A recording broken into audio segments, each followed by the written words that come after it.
Staff મિત્રો,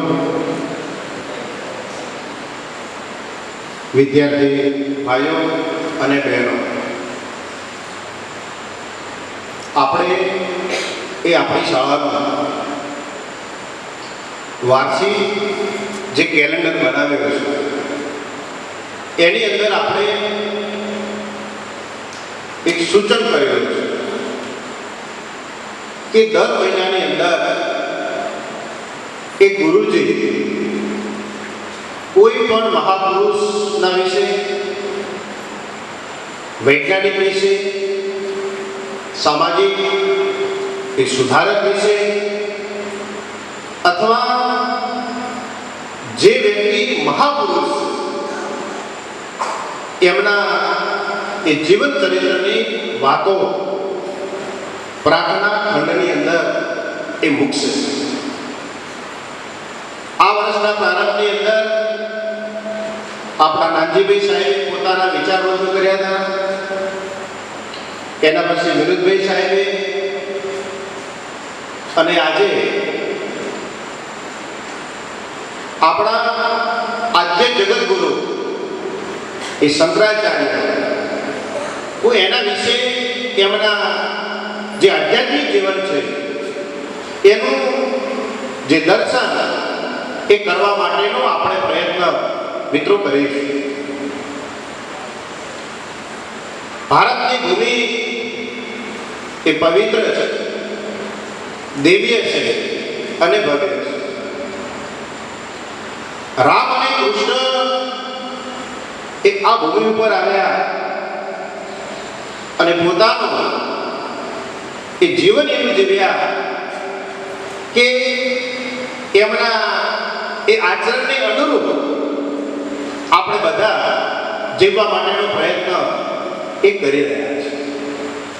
અને એક આવું આધ્યાત્મિક એ ચરિત્ર એ જગતગુરુ અથવા તો આદ્ય પુરુષ એ શંકરાચાર્ય છે. આપણો એક કેરળ રાજ્ય, ત્યાંથી 6 માઇલ દૂર એક કાલડી ગામ, અને બ્રાહ્મણ પરિવારની અંદર એક આર્યંબા એ શંકરાચાર્યની એ માતાનું નામ હતું અને શિવગુરુ એમના પિતાનું નામ. આ બંનેને કોઈ સંતાનની પ્રાપ્તિ થતી ન હતી અને એ બંને શિવ ભક્ત હતા.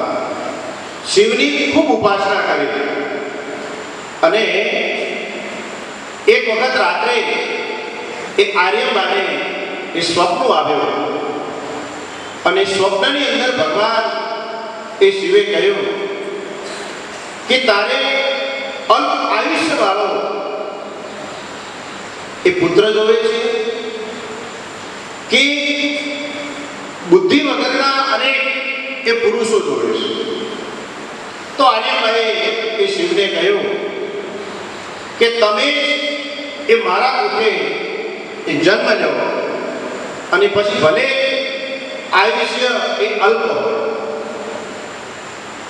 અને એ પછી એ આર્યભાઈના પુત્રે શિવનો અવતાર એવા બાળકનો એ જન્મ થાય છે અને એનું નામ હોય છે એ શંકર. એ શંકરાચાર્ય 1 વર્ષની ઉંમરની અંદર તો માતૃભાષાના મૂળાક્ષરો એ કંઠસ્થ કરી નાખે છે. 2 વર્ષની અંદર તો બધા પુરાણો તૈયાર કરે છે, બધા પુરાણો એ કંઠસ્થ થઈ જાય છે. એમની દિવ્ય બુદ્ધિ છે. અને એમની 5 વર્ષની એ ઉંમર થાય છે, અભ્યાસ માટે મોકલવામાં આવે છે અને એક પ્રકારના વેદ, એ વેદાંત, એ મીમાંસાઓ, એ ધર્મ, એક પ્રકારના દર્શન શાસ્ત્રો બધું જ કંઠસ્થ કરી લે છે. પણ શંકરાચાર્યનું આયુષ્ય 8 વર્ષની ઉંમરનું જ હતું. અને એક વખત એવું થાય છે કે આર્યંબા અને એ શંકરાચાર્ય બાજુની અંદર એક ચૂર્ણા નદી હોય છે, એની અંદર સ્નાન કરવા જાય છે. અને સ્નાન કરવા જાય છે અને શંકરાચાર્યની અદમ્ય ઈચ્છા હતી કે મારે સંન્યાસી થવું. અને આર્યબાની ઈચ્છા એવી હતી કે મારો પુત્ર એ સંસારી બને.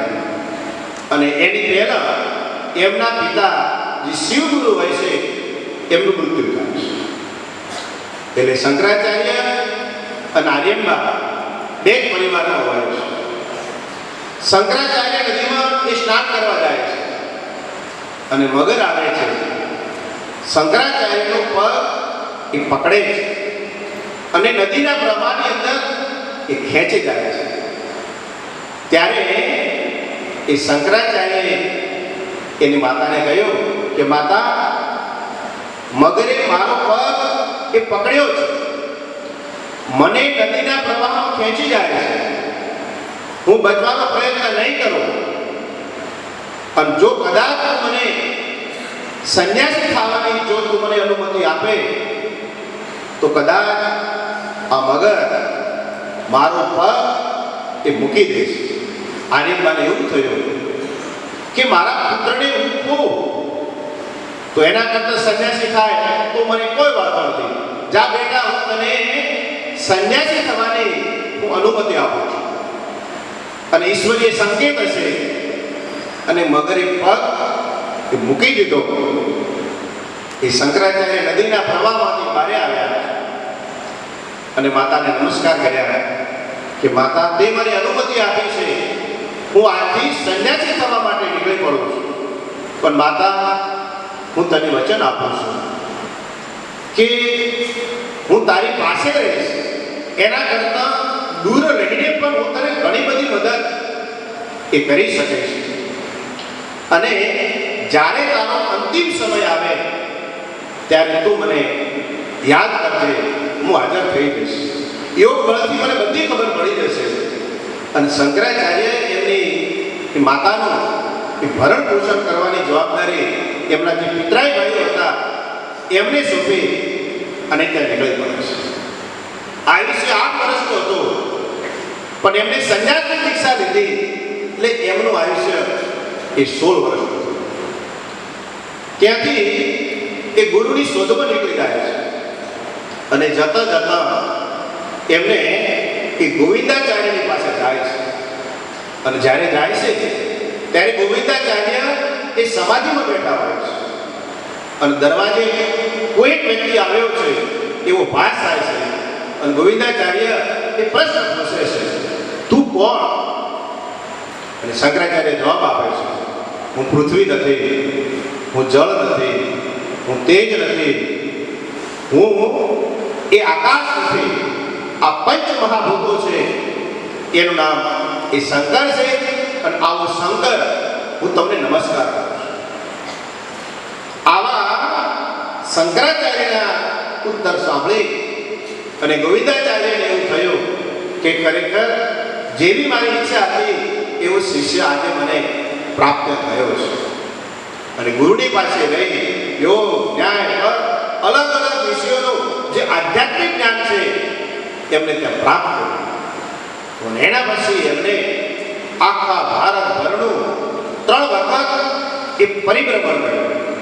અને મિત્રો, એ સમયની અંદર એવું હતું કે ભગવાન જોઈએ એ શંકરાચાર્ય થઈ ગયા એની પહેલા ભગવાન બુદ્ધનો જન્મ થયો.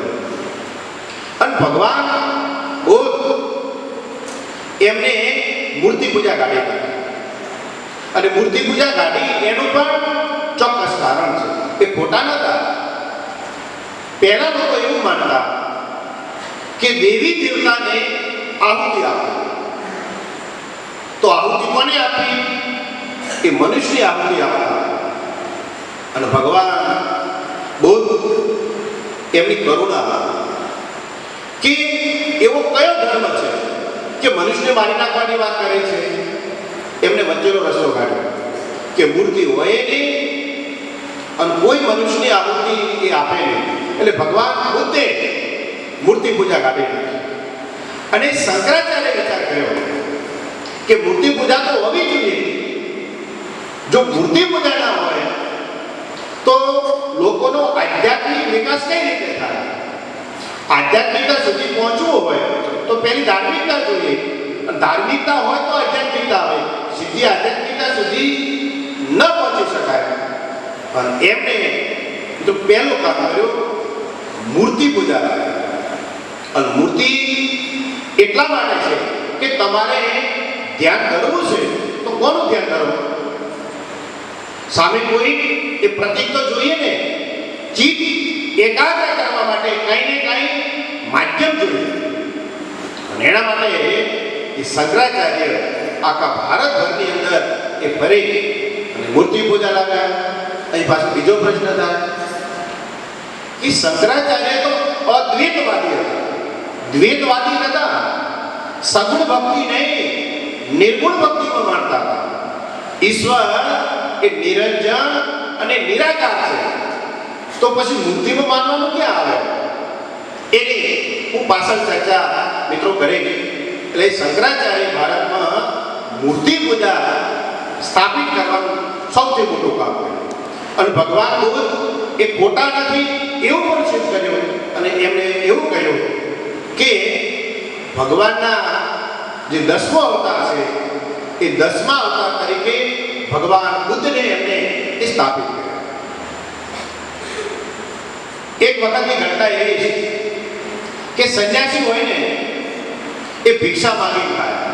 ભવતી ભિક્ષા દેહી આવા શબ્દનો પ્રયોગ કરો. એ ઘરે ભિક્ષા માંગવા જાય છે. અને ભિક્ષા માંગવા જાય છે એક સ્ત્રી હોય છે, એની પાસે કશું હોતું નથી. અને એ આમળું આપે છે. તો શંકરાચાર્ય પૂછે છે કેમ આમળું આપ્યું? એ બેન બોલે છે કે હું એ નિર્ધન છું, મારી પાસે ધન નથી, એક આમળું છે, હું તમને એ આમળું આપું છું. અને શંકરાચાર્યને ખૂબ દુઃખ થયું અને એમને કનક ધારા સ્તવ સોનાની એ આમળાઓની વર્ષા થાય એ સ્ત્રોત્રની એમને ત્યાં રચના કરી. અને ત્યાં આગળ એ સોનાના આમળાઓની એ વર્ષા પણ થઈ. આવી દંતકથાઓમાંથી આપણને માહિતી પ્રાપ્ત થાય છે.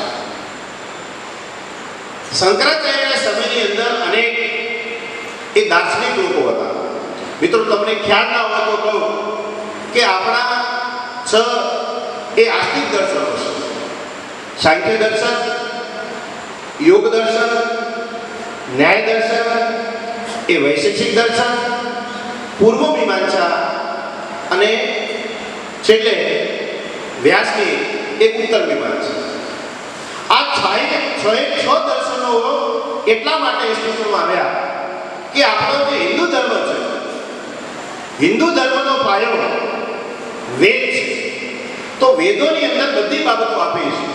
એની અંદર કહ્યું છે કે ઈશ્વરે સૃષ્ટિની ઉત્પત્તિ કેમ કરી, સૃષ્ટિની ઉત્પત્તિ કેવી રીતે થઈ, ઉત્પત્તિ થઈ તો એનું કારણ શું, આ બધી જે જગતના જે સર્જનની વાતો છે એ બધી આપણા એ વેદોમાં છે.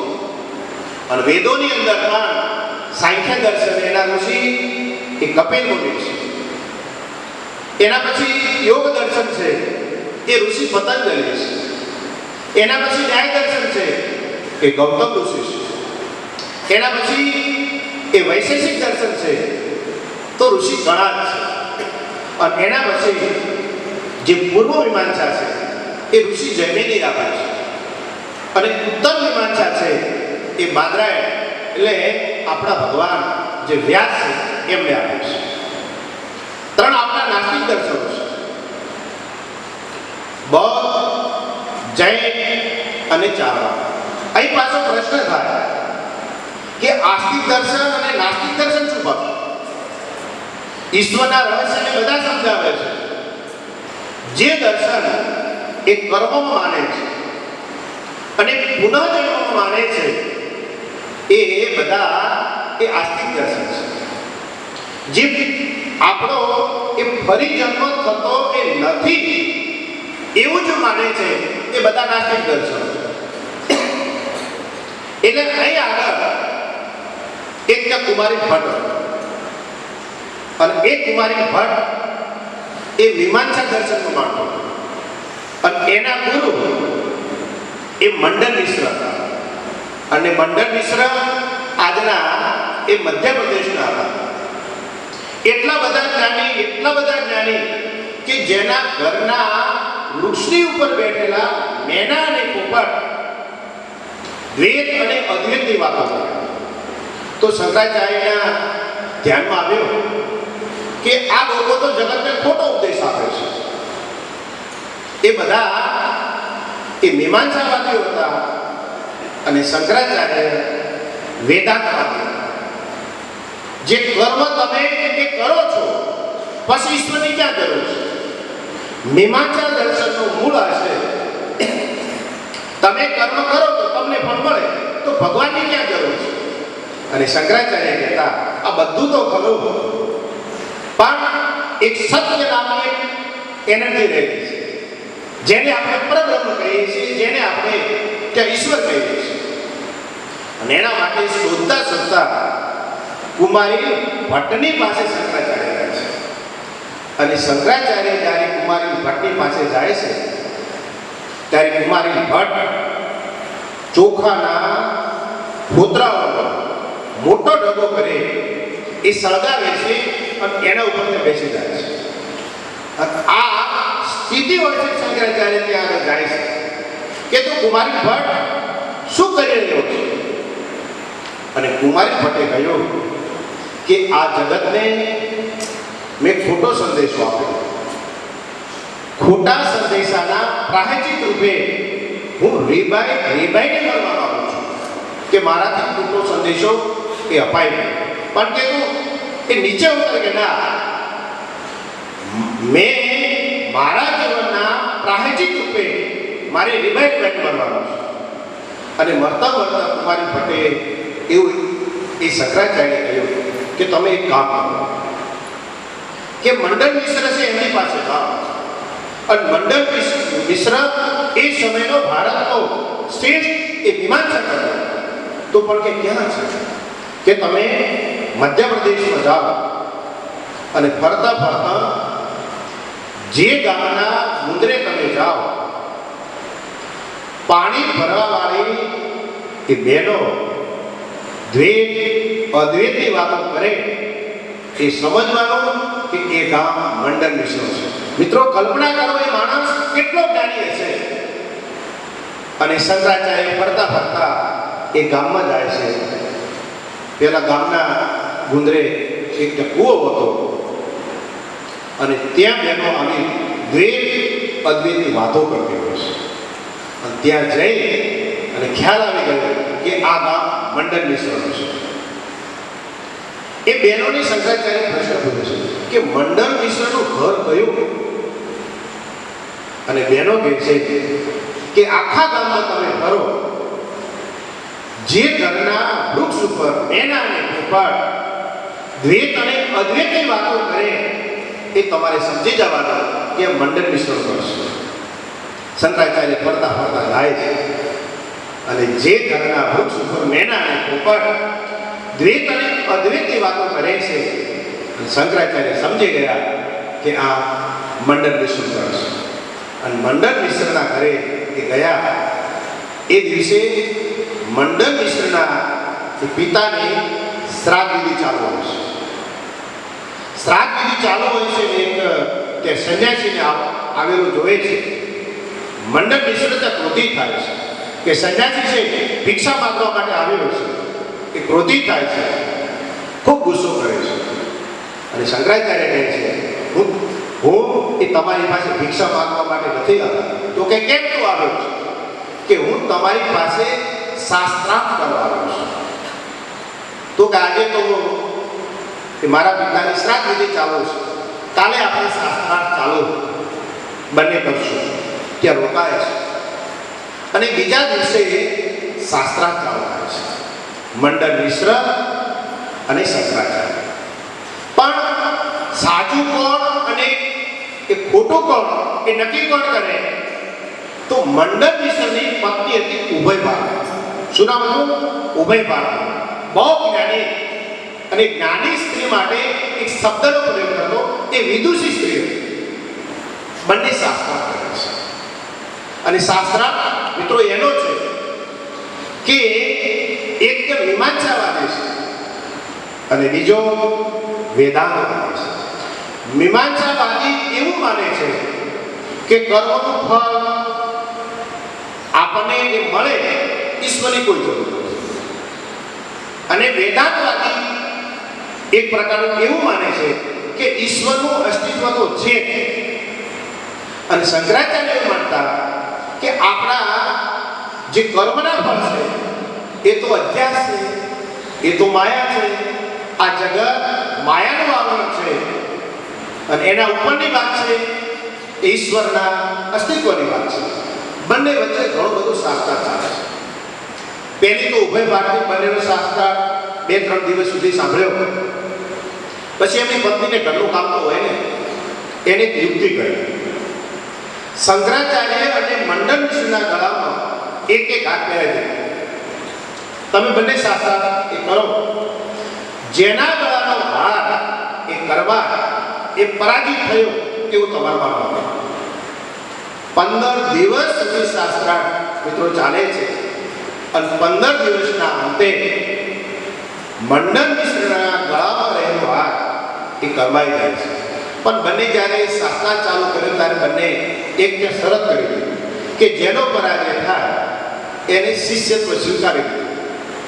મંડન મિશ્રનો પરાજય થાય તો શંકરાચાર્યના શિષ્ય બનવાનું અને શંકરાચાર્યનો પરાજય થાય તો મંડન મિશ્રના શિષ્ય બનવાનું. મંડન મિશ્રનો પરાજય થયો પણ એની પત્ની કે નહીં, મારા પતિનો પરાજય થયો, મારો પરાજય થયો નથી, તો તમારે મારી સાથે શાસ્ત્ર એ કરવો જોઈએ. ઉભય ભારતી શંકરાચાર્ય પાસે શાસ્ત્ર કરવા માટે બેસે છે અને કામ વિશે પ્રશ્ન પૂછે છે. તો શંકરાચાર્ય તો સંન્યાસી હતા, એમને કામ વિશે ખબર ના હોય. એમને કીધું મને 1 મહિનાની મહેનત આપો, હું તમારી સાથે શાસ્ત્રાર્થ કરવાનો છું. અને એ સમયની અંદર એ કાશ્મીરના રાજા મૃત્યુ પામ્યા હતા. યોગ બળથી એમના શરીરમાં એ પ્રવેશ કરે છે, કામ વિશે બધું જાણે છે. 1 મહિના પછી ફરી પાછા શંકરાચાર્ય આવે છે અને ઉભય ભારતીની સાથે એ શાસ્ત્રાર્થ કરે છે. એમનો પણ એ પરાજય થાય છે. મીમાંસા દર્શનનો પરાજય થાય છે અને વેદાંત દર્શનનો મિત્રો વિજય થાય છે. અને મંડન મિશ્ર શંકરાચાર્યના એ શિષ્ય બની જાય છે. મિત્રો કદાચ તમને ખ્યાલ મિત્રો નહીં હોય, આપણા શંકરાચાર્ય ભારતની 4 દિશાઓની અંદર 4 મઠોની સ્થાપના કરી. 788 ની અંદર એ શંકરાચાર્યનો મિત્રો જન્મ થયેલો. આજથી 1200 વર્ષ પહેલાની વાત કરું છું. અને શંકરાચાર્ય પ્રથમ મઠ એ જગન્નાથ એ પુરી, આપણું જે ઓરિસ્સા છે ત્યાં પ્રથમ મઠની સ્થાપના કરી. અને એ મઠનું નામ આપ્યું ગોવર્ધન મઠ. આપણા 4 મિત્રો વેદો છે અને 4 વેદોના મહાવાક્યો છે. એનું પહેલું વાક્ય છે પ્રજ્ઞાનમ બ્રહ્મ. એ સૂત્રની સાથે એ ગોવર્ધન મઠની એ સ્થાપના કરી. અને એ મઠની અંદર હસ્તાવલક નામનો એક ત્યાં શિષ્ય હતો. એ મઠની અંદર એમને શંકરાચાર્ય તરીકે એક પ્રકારનું સ્થાપિત કર્યું. એમને બીજો મઠ એ દક્ષિણમાં સ્થાપના કરી અને એ મઠ એ શૃંગેરી મઠ જે કર્ણાટકની અંદર છે. અને સામવેદનું જોઈએ તો યજુર્વેદનું વાક્ય છે કે અહમ બ્રહ્માસ્મિ, હું જ બ્રહ્મ છું. અને એની અંદર એમણે એ પદ્મપાદાચાર્યની સ્થાપના કરી. એના પછી ત્રીજો મઠ આપણું દ્વારકા, એ શારદા મઠની એ એમણે સ્થાપના કરી જે આપણું એ પશ્ચિમ ભારત છે. અને એની અંદર મંડન મિશ્રે જે શિષ્યત્વ સ્વીકાર્યું એમનું નામ આપ્યું એ સુરીશ્વરાચાર્ય. અને દ્વારકા મંદિરમાં તમે જાઓ તો દ્વારકા મંદિરની એ પાછળ આ શારદા મઠ આજે પણ સ્થાપિત છે. અને ચોથો મઠ એ આપણે બદ્રીનાથ જ્યોતિષ મઠ, એને એક પ્રકારના જ્યોતિમઠ તરીકે ઓળખવામાં આવે છે. અને ત્યાં આગળ એમના શિષ્ય જે ટોટકાચાર્ય છે એમની ત્યાં સ્થાપના કરે છે. અને એમનું મહાવાક્ય હોય છે અયમ આત્મા એ બ્રહ્મ. આપણો જે દ્વારકાનો મઠ છે એનું સૂત્ર છે તત્વમસી, તું તે છે. એટલે ઈશ્વર અને જીવ એક પ્રકારના જુદા નથી. આ ચારે ચાર મઠોની એમને જોઈએ તો તે સ્થાપના 16 વર્ષની ઉંમર થઈ અને ભગવાન વ્યાસ, મેં તમને હમણાં વાત કરી કે ઉત્તર મીમાંસા એ ભગવાન વ્યાસે કરી અને શંકરાચાર્યની પાસે આવે છે, એમને વાત કરે છે મેં જે 52 સૂત્રો લખ્યા છે એના ઉપર તમે ભાષ્ય લખો. અને તમે ભાષ્ય એ લખશો તો તમારી ઉંમર જે 16 વર્ષની છે એવી તમારી ઉંમર એ 32 વર્ષની છે. અને શંકરાચાર્ય એ બ્રહ્મસૂત્ર શંકર ભાષ્ય ગ્રંથની રચના કરી. સંસ્કૃત વિષય હોય અને તમે એમએનો અભ્યાસક્રમ જો કરો તો બ્રહ્મસૂત્ર શંકર ભાષ્ય અભ્યાસક્રમમાં આવે છે. એ પુસ્તક 2,500 પેજનું આવે છે. કેટલો? 2,500 પેજનું પુસ્તક, જેની અંદર 555 એ સૂત્રો આપવામાં આવ્યા છે. અને એની અંદર ઈશ્વરે સૃષ્ટિની ઉત્પત્તિ કેમ કરી, શા માટે કરી, એમાં એક તે સૂત્ર આવે છે લોક વત્તુ લીલા કહેવાય. ઈશ્વરની ઈચ્છા થઈ એટલે સૃષ્ટિની ઉત્પન્ન કરી. ઈશ્વર સૃષ્ટિનો લય ક્યારે કરે છે? જેમ કે કરોળીઓ છે, એક જાળું બનાવે અને એનો ખોરાક પ્રાપ્ત થઈને એનો એક કરોળીઓ એ પોતાની લાભ એ પોતાના પેટમાં ઉતારે.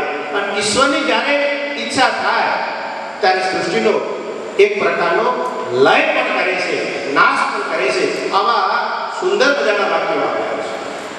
શંકરાચાર્યનો જે સિદ્ધાંત હતો શ્લોકાધીન પ્રવક્ષ્યામિ યદુતમ બ્રહ્મ કોટિભિઃ બ્રહ્મ સત્યમ જગત મિથ્યા જીવો બ્રહ્મેવ નામ. લાખો અને કરોડો શ્લોકનો સાર ફક્ત એક છે, બ્રહ્મ સત્ય છે, જગત મિથ્યા છે. આપણને પ્રશ્ન થાય કે અમે જે પ્રાર્થના કર્મ જે સાંભળી રહ્યા છીએ એ બધું ખોટું છે? અમે જે જીવી રહ્યા છીએ આ બધું ખોટું છે? અને એના માટે હું તમને એક ઉદાહરણ આપું કે સત્ય શું છે ને અસત્ય શું છે. એક વખત મિથિલાના રાજા એ જનક, જે સીતાના પિતા છે, એક વખત એ સૂતા અને સ્વપ્ન એમને આવ્યું કે બાજુના રાજ્યવાળા રાજાએ મારા રાજ્ય ઉપર આક્રમણ કર્યું છે અને મારા બધા સૈનિકો મારી નાખ્યા છે. અને જનક રાજા ત્યાંથી એ દોડે છે અને જંગલમાં જાય છે. આ બધું સ્વપ્નમાં જોવે છે અને દોડે છે પાછળ આખું એક પ્રકારનું સૈન્ય આવે છે. ખૂબ ત્યાં ભૂખ લાગે છે. એક વ્યક્તિ ખાતો હોય છે, એની પાસેથી રોટલો ઝૂંટાવે છે, લઈને ભાગે છે. શાંતિ ખાતા હોય છે. એક પક્ષી આવે છે અને પક્ષી ઝાપટ મારી રોટલું લઈને જતું હોય છે. એ રાજા જનક એ પોતાના શયનખંડમાં એ સૂર્ય આવે છે અને ઊંઘમાં એ બચાવો એવી રીતે ઊભો પાડે છે. એમના નોકરો દોડતા આવે છે, એમની રાણીઓ દોડતી આવે છે, એમના સચિવો આવે છે. કેમ કે શું થયું? એવું તમે શું થયું કે બચાવવાની એક પ્રકારની બૂમો પાડે છે? રાજા જનક તો જ્ઞાની હતા. એમને પ્રશ્ન કર્યો કે હું જે જીવું છું એ સાચું છે કે મેં જે સ્વપ્ન જોયું એ સાચું છે? સાચું શું? પેલામાં તો દુઃખ હતું, આમાં તો શું થઈ શું છે? બહુ ચિંતા તો થઈ ગયા.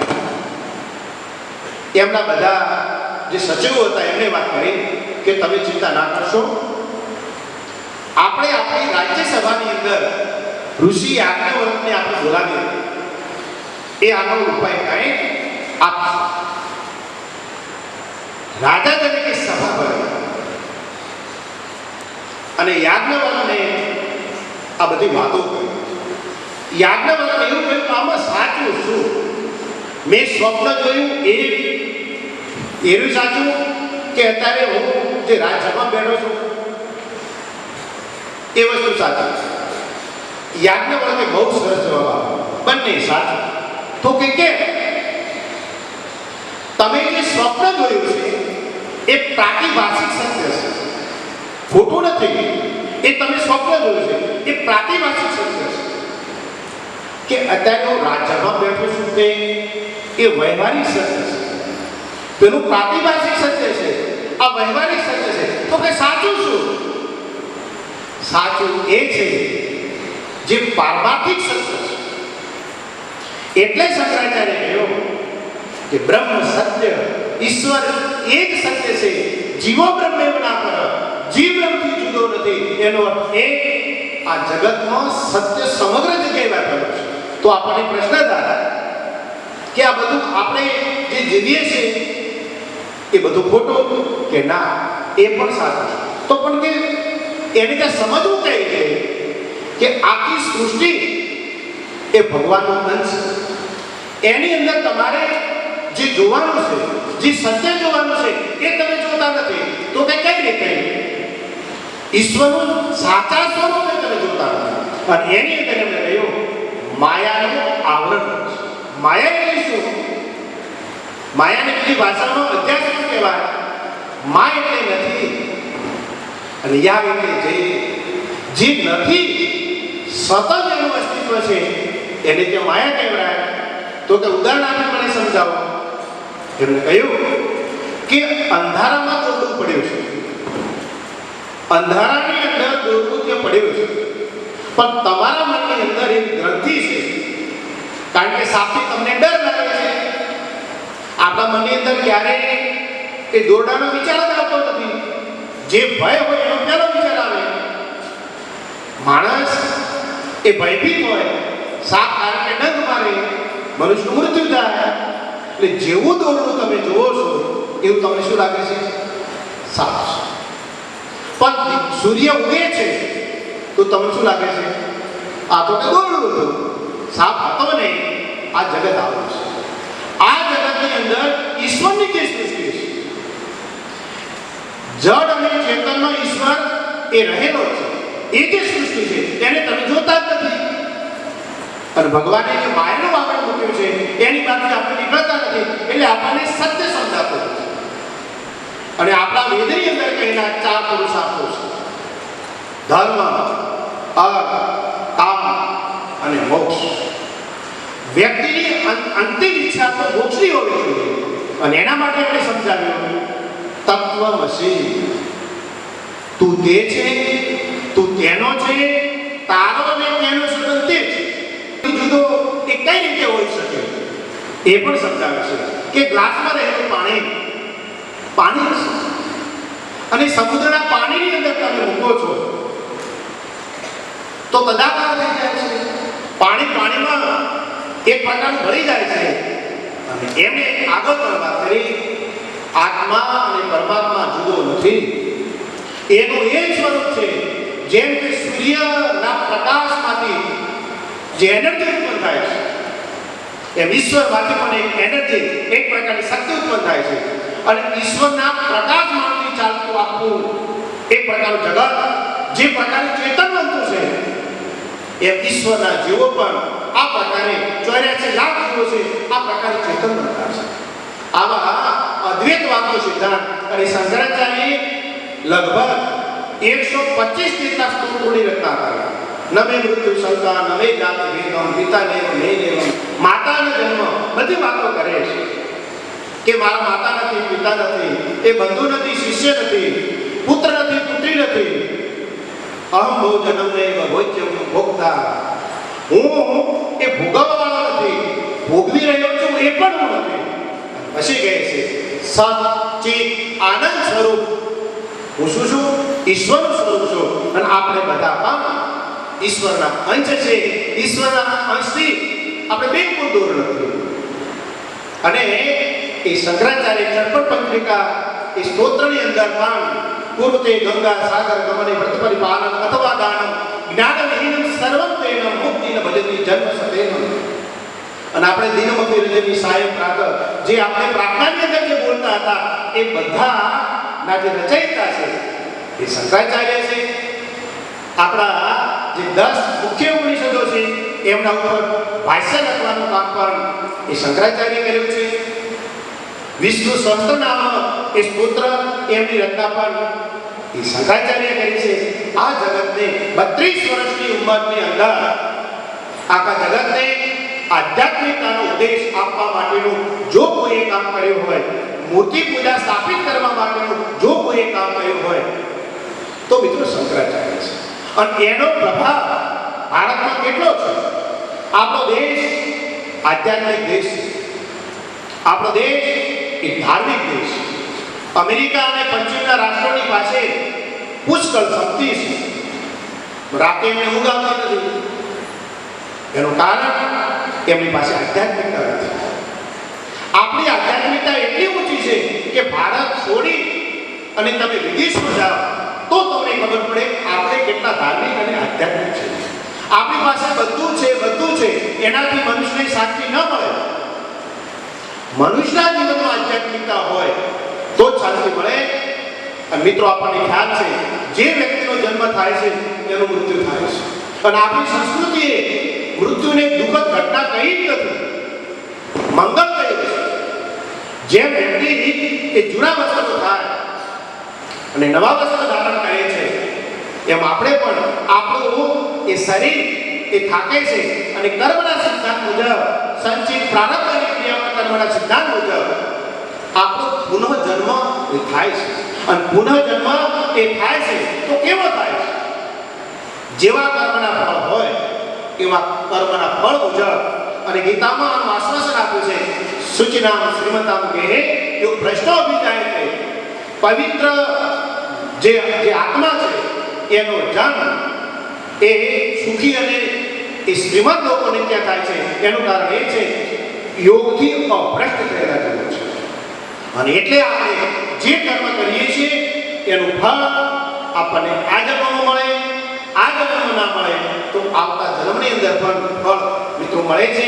આપણો જીવ શિવ પાસે કઈ રીતે જાય છે? તો ખૂબ સરસ વાત કરી છે કે જેમ એ પવન એ પુષ્પની સુગંધ લઈને વયો જાય છે, એમ આપણો જીવ આપણા કર્મ અને મન લઈ અને એક જીવમાંથી એ બીજા જીવની અંદર એક પ્રકારે જતો હોય છે. એ શંકરાચાર્ય એ 32 વર્ષ એ સુધી આખા ભારતની અંદર આધ્યાત્મિક સંદેશો આપવા માટે 3 વખત ભારતભરનું એમણે એક પરિભ્રમણ પણ એક પ્રકારે કર્યો છે. અને એમના લખેલા એક પ્રકારના સ્તોત્રો ગીતા ઉપર પણ એમણે ખૂબ સરસ એ ભાષ્ય આપ્યું છે કે જે આવનારી પેઢી છે એ સરળ રીતે શ્રીમદ ભગવદ્ ગીતાને કઈ રીતે સમજી શકે. અને જ્યારે એમની માતા આર્યમાનો એ અંતિમ સમય હતો ત્યારે એમની માતાએ શંકરાચાર્યને એમને મનોમન યાદ કર્યા.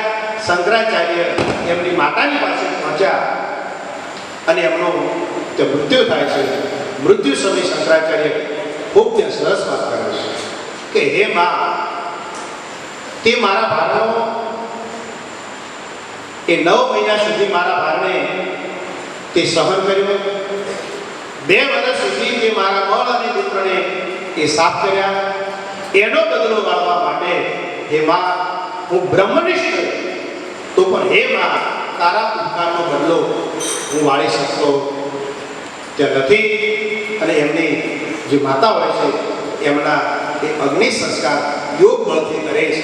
અને શંકરાચાર્યનો જે અંતિમ સમય છે એ આપણું જે બદ્રીનાથ છે, જે એમણે ચોથા મઠની સ્થાપના કરી હતી, જે જ્યોતિર્મઠ, એમની અંદર એમની જીવન લીલા એ શંકરાચાર્ય તે સંકેલી લે છે. ભારતની ભૂમિની અંદર આવા દેવી અને મહાપુરુષો આવતા હોય છે. આજના દિવસે આપણે જે શંકરાચાર્યનો જે દર્શન શાસ્ત્ર છે એને થોડો ઘણો સમજવા માટેનો પ્રયત્ન એક પ્રકારે કર્યો છે. આપણા જીવનની અંદર પણ એ આધ્યાત્મિકતા આવે અને આધ્યાત્મિકતા આવશે તો આપણા જીવનની અંદર સુખ, દુઃખ, લોભ, માયા, ઈર્ષા, દ્વેષ આ ભાવ એક પ્રકારના ઓછા થશે. શંકરાચાર્ય જેવું જીવન જીવ્યું અને એ પ્રકારના જીવનના ગુણો એ આપણા જીવનમાં પણ આવે એ જ અભ્યર્થનાની સાથે અસ્તુ જય હિન્દ જય ભારત.